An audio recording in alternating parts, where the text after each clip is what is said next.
Balaji recording studio नौखा बाजार सुपौल।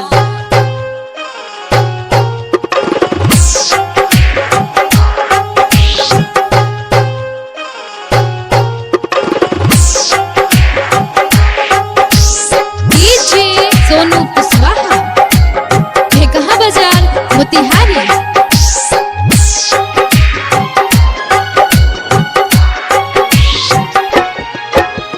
काल है तोराई हथवा में मेहदी रचाई हो। काल है तोराई हथवा में मेहदी रचाई हो। काल है तोराई हथवा में मेहदी रचाई हो। काल है तोराई हथवा में मेहदी रचाई हो। सफेद तोराई मंगिया में सिनुरा रंगाई हो। सफेद तोराई मंगिया में सिनुरा भराई हो।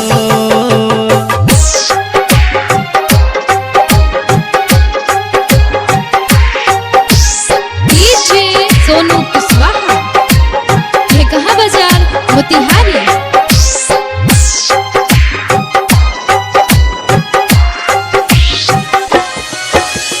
दुआरी पर बाजी बाजा तोरा यादे में पियब गाजा हो।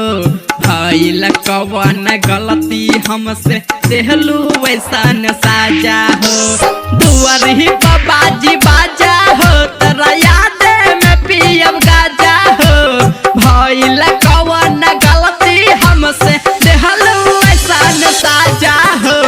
कवन दिशा में जैबू जान परी न पर छाई हो। तोहरा सफेद मंगिया में सिनुरा अबे रंगाई हो।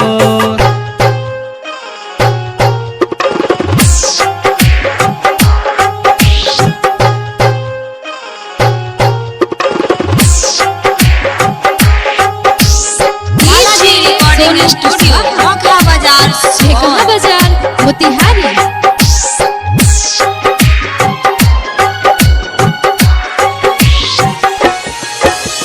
काहे जीवन में ऐलू जन तो महसा बना के गैलू हो।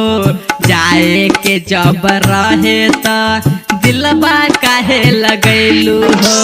काहे जीवन में ऐलू जन तो महसा बना के गैलू हो। जाए के जब रहे तो दिलबा काहे लगैलू हो। मुरली धरे के प्यारे के लाते मारे के जाई हो। सफेद तोराई मंगिया में सिनुरा काल्हे भराई हो।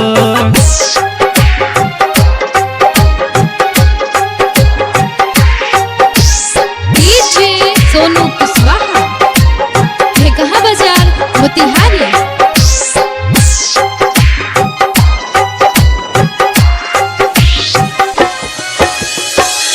बालाजी रिकॉर्डिंग स्टूडियो नौखा बाजार सुपौल।